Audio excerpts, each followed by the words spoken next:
tetapi aku akan hadir di tengah-tengahmu, dan aku akan menjadi Allahmu, dan kamu akan menjadi umatku. Hai, selamat Paskah adik-adik. Selamat Paskah Kak Retno. Selamat Paskah Kak Idi. Ya, Kak Idi tahu nggak sih hari Paskah itu apa sih?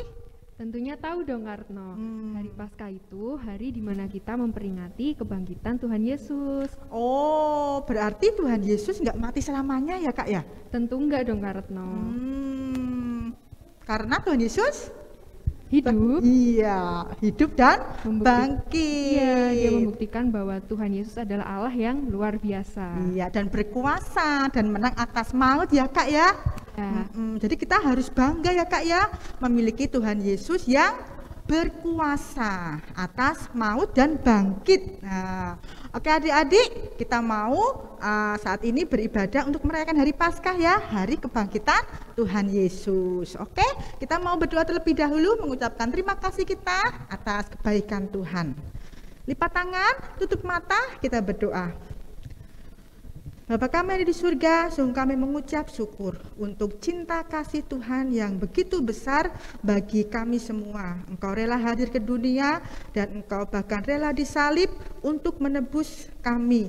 Dan kami sungguh mengucap syukur Tuhan karena Engkau hidup, Engkau bangkit, Engkau berkuasa dan menang atas maut. Dan saat ini Tuhan, kami memuji nama-Mu, memuji kebaikan-Mu dan memuji kemahakuasaan Tuhan. Terima kasih ya Tuhan Yesus, di dalam nama Tuhan Yesus kami berdoa.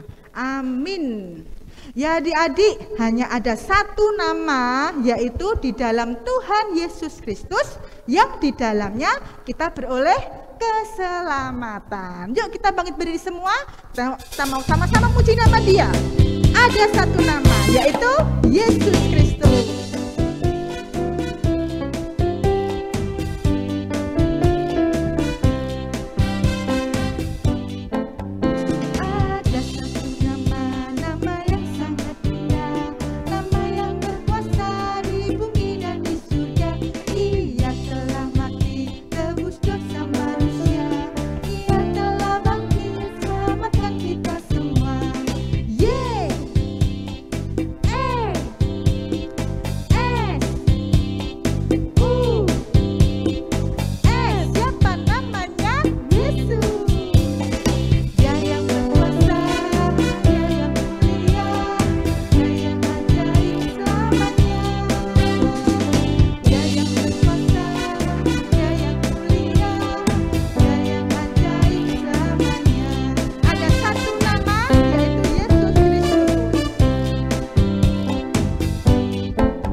Adik-adik, Tuhan Yesus sangat mengasihi kita. Dia rela turun ke dunia ini untuk mati di kayu salib agar kita ditebus olehnya. Nah, sekarang kita mau bangkit berdiri, kita mau mengenang pengorbanan Yesus melalui satu pujian, Tanda Paku, Tanda Cintanya. Nah, tanda paku di kaki dan tangan, itulah tanda cinta Tuhan untuk kita.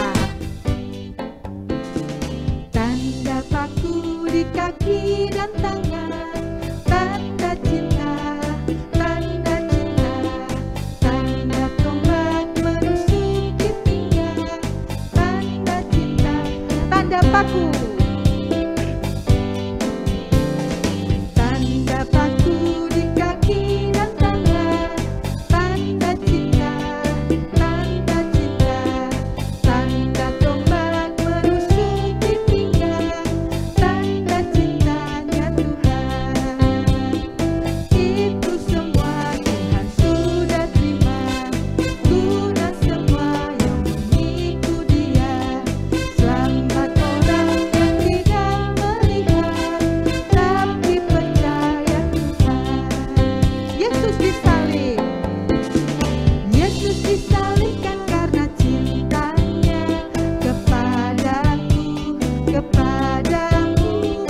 Yesus disalibkan karena cintanya, dosa dihapuskan. Yesus disalib.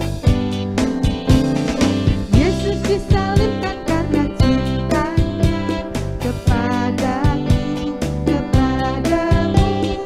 Yesus disalibkan karena cintanya, dosa dihapuskan.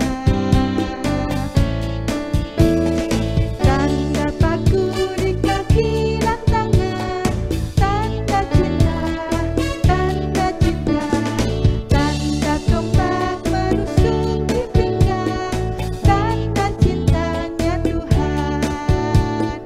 Itu semua Tuhan sudah terima, guna semua yang mengikut Dia.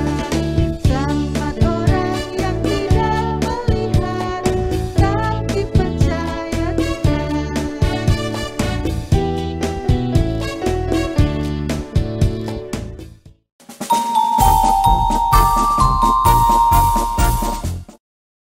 Salam adik-adik, kita bertemu lagi. Apa kabar? Sebelum mendengarkan firman Tuhan, kita akan berdoa lebih dulu ya.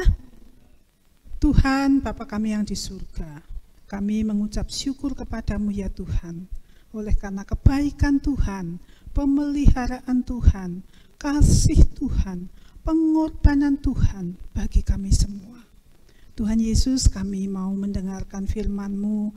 Kami memohon agar Roh Kudus menolong kami untuk mengerti dan agar kami dapat hidup sesuai dengan kehendak-Mu.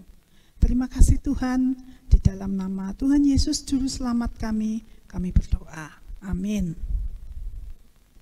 Adik-adik, ada yang tahu hari apakah ini ya? Hari peringatan apa?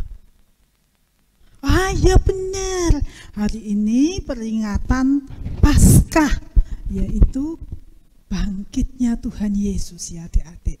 Siapa yang masih ingat ceritanya Tuhan Yesus disalib, mati, terus dikuburkan? Ada yang masih ingat ceritanya? Di mana Tuhan Yesus dikuburkan? Iya benar, jadi kuburannya Tuhan Yesus enggak seperti kuburan kita sekarang ini yang ada di Solo ya. Tuhan Yesus itu dibaringkan di gua, di bukit batu gitu adik-adik. Tuhan Yesus mayatnya itu ditutup, dililit sama kain putih, terus dibaringkan di atas batu. Nah adik-adik, ini ceritanya.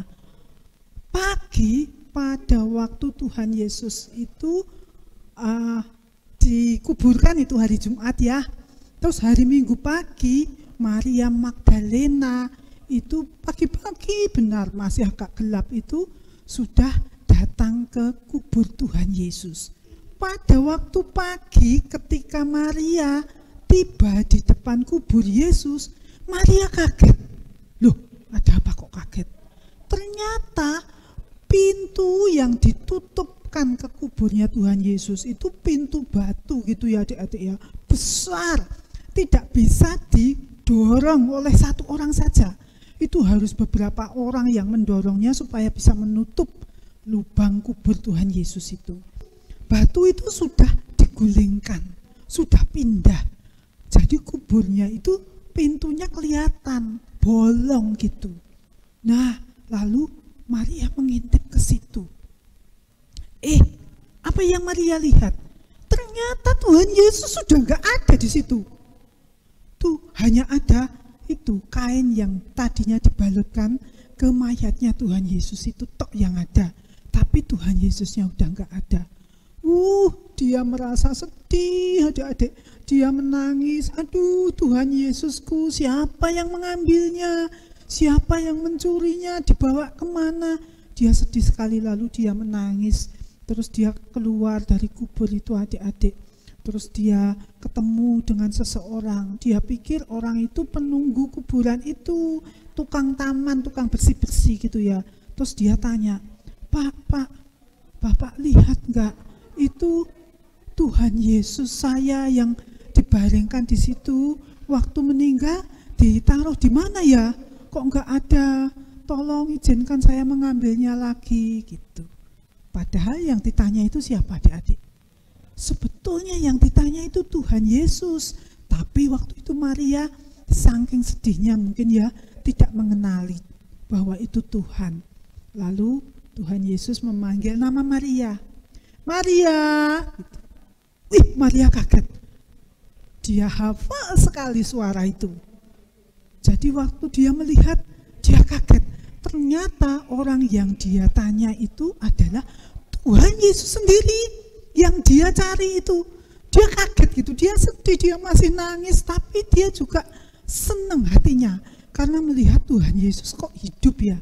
Dia bingung gitu. Terus Tuhan Yesus bilang, aku sudah memberitahu bahwa aku akan bangkit kembali. Sekarang kasih tahu teman-temanmu, kasih tahu murid-murid saya bahwa aku sudah bangkit dari kematian. Wah, Maria Magdalena senang sekali. Jadi setelah dia dipesan oleh Tuhan Yesus itu, dia pulang. Dia bertemu dengan murid-muridnya Tuhan Yesus. Terus dia bilang, Tuhan kita tidak mati. Tuhan kita tidak berada di kuburan. Tuhan kita sudah bangkit. Bangkit dari antara orang mati. Dia sudah ketemu dengan aku. Aku sudah melihatnya loh. Benar loh. Percaya benar. Wah adik-adik, gimana murid-muridnya Tuhan Yesus? Apakah semua percaya dengan apa yang dikatakan Maria? Ya, ada yang percaya, tapi ada juga yang enggak. Mereka mikir gini, masa orang mati bisa bangun lagi? Dulu Lazarus juga ya, adik-adik pernah dengar ceritanya Lazarus yang sudah mati 4 hari, lalu dibangkitkan oleh Tuhan Yesus, terus dia hidup lagi. Terus murid-muridnya pikir, apa seperti Lazarus ya? Nah, jadi murid-murid ini antara percaya dan tidak percaya, antara sedih dan gembira mendengar kabar bahwa Tuhan Yesus ternyata bangun dari kematiannya. Itu mereka kumpul adik-adik. Nah, mereka kumpulnya itu malam. Pada waktu pagi dikasih tahu Maria Magdalena itu, mereka masih bingung. Malamnya mereka berkumpul di suatu tempat. Nah, tempat itu ditutup rapat-rapat. Tempat yang tersembunyi adik-adik. Kenapa kok mereka mengunci pintu, ditutup rapat-rapat, dikunci pintunya loh, supaya orang nggak bisa masuk. Kenapa mereka kumpul-kumpul pakai ngunci pintu segala, rapat ditutup gitu ya? Soalnya mereka takut kepada orang-orang Yahudi dan takut juga kepada orang-orang Romawi. Kenapa? Karena mereka kan dikenal sebagai pengikut Tuhan Yesus. Sedangkan Tuhan Yesus dihukum dengan cara disalib. Jangan-jangan nanti murid-muridnya itu dicari untuk dibunuh juga gitu. Jadi mereka itu sebenarnya takut. Tapi adik-adik, pada waktu mereka ngomongin tentang Tuhan Yesus di situ, ramai sekali ya. Ada yang bilang, kata Maria, Tuhan Yesus itu hidup loh. Dia sudah ketemu loh sama Tuhan Yesus. Jadi kuburnya itu kosong, cuman ada kainnya saja. Terus, apa iya toh? Ada yang bilang, apa iya toh? Aku sebenarnya juga percaya, tapi ya ragu-ragu juga. Soalnya aku belum pernah ketemu sama Tuhan Yesus yang sudah hidup lagi. Apa aku juga bisa ketemu sama dia ya? Gitu katanya. Terus Maria yang ada juga di situ bilang, bisa, kamu pasti bisa ketemu Tuhan Yesus. Aku sudah melihatnya.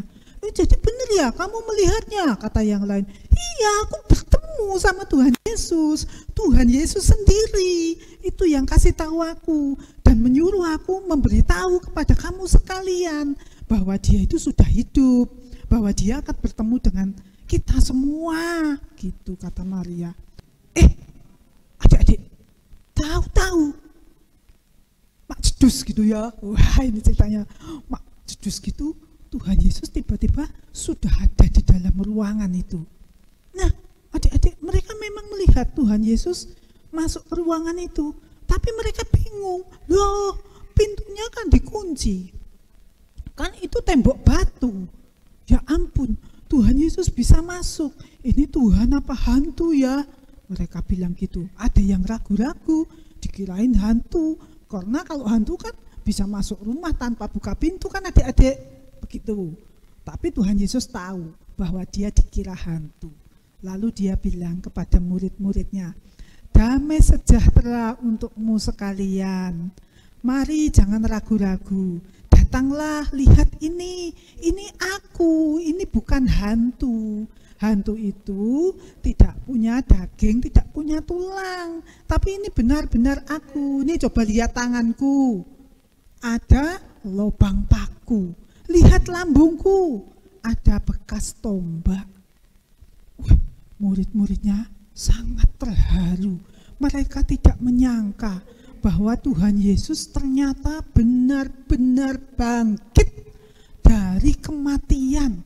Kok bisa ya orang mati kok bangkit? Nah, adik-adik, lalu mereka datang bersujud di hadapan Tuhan. Mereka ada juga yang memegang bekas paku yang di tangannya itu. Ada yang memegang bekas paku yang di kakinya. Mereka percaya bahwa ini benar-benar Tuhan Yesus. Lalu Tuhan Yesus berbicara dengan mereka. Nah, adik-adik yang Ibu Hari pengen adik-adik tahu nggak bagaimana Tuhan Yesus itu bangkit dari mati waktu dikubur di gua lubang batu itu? Kenapa ya kok batu penutup kubur itu perlu dibuka? Kan Tuhan Yesus bisa menembusnya. Kalau kuburannya itu dibuka hanya supaya murid-muridnya itu tahu bahwa ternyata benar-benar kubur Tuhan Yesus itu kosong. Tuhan Yesus sudah enggak ada lagi di kuburan itu.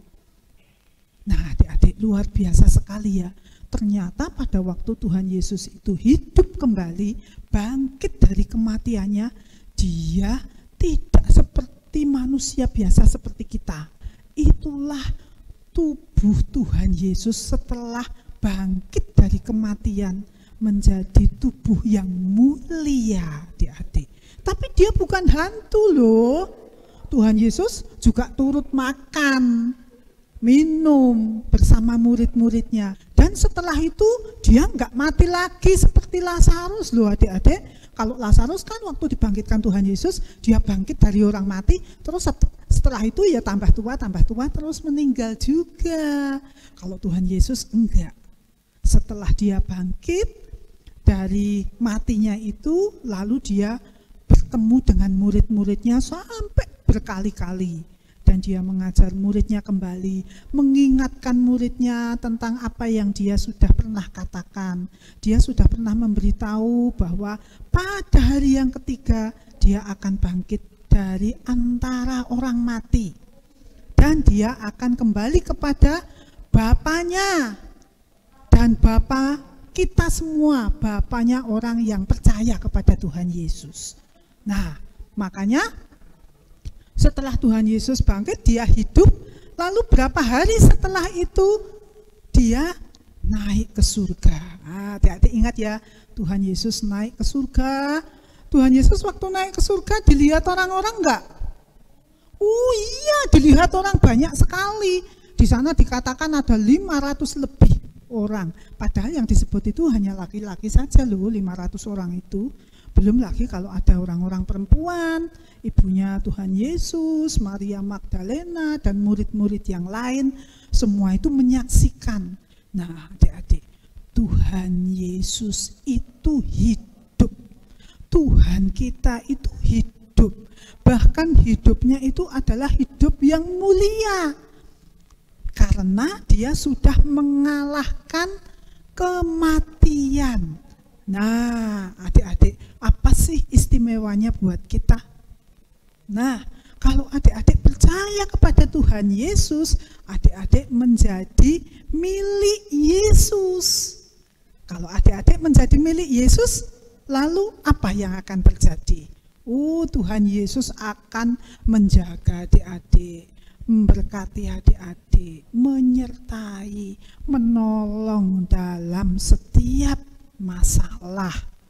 Nah, adik-adik, kita memang nanti tambah dewasa, adik-adik tambah dewasa, lalu ketika menjadi tua, ibu juga, waktu menjadi semakin tua, nanti akan kembali kepada Tuhan Yesus, akan mati di dunia ini. Nah, tapi nanti kelak suatu saat Tuhan Yesus akan membangkitkan kita dari kematian. Itu bagi orang yang percaya kepada Tuhan Yesus. Nah, adik-adik tahu kan kenapa Tuhan Yesus itu Tuhan dari surga datang ke dunia, tapi dia membiarkan dirinya menderita, diolok, dihina, lalu pada akhirnya sampai mati disalib. Kalau dia Tuhan, kenapa dia tidak menolak disalib?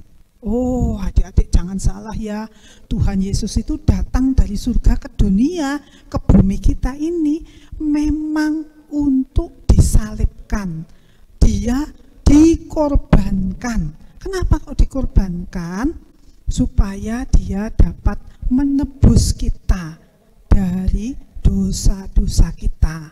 Nah, kalau orang berdosa itu kan nanti dihukum adik-adik sama Tuhan. Tapi kalau kita percaya kepada Tuhan Yesus itu sudah menanggung hukuman yang seharusnya dihukumkan kepada kita. Hukuman kita itu ditanggung sama Tuhan Yesus pada waktu Tuhan datang ke dunia ini sampai mati disalib. Nah, itulah pengorbanan Tuhan bagi kita. Nah, adik-adik, kita juga punya janji bahwa suatu saat kita pun akan dibangkitkan oleh Tuhan Yesus. Senang gak adik-adik kalau tahu hal seperti ini? Senang ya, Tuhan Yesus melindungi kita, menjaga kita, mengasihi kita. Amin. Nah, sekarang ada ayat hafalan.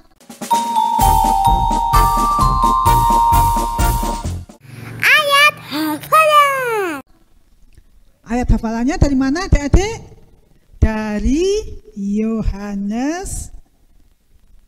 Yohanes pasal 6 ayat 40. Apa itu ya di sana? Ayo kita baca sama-sama ya adik-adik. Bagaimana bunyinya? Sebab inilah kehendak Bapakku, yaitu supaya setiap orang yang melihat Dia dan yang percaya kepadanya beroleh hidup yang kekal.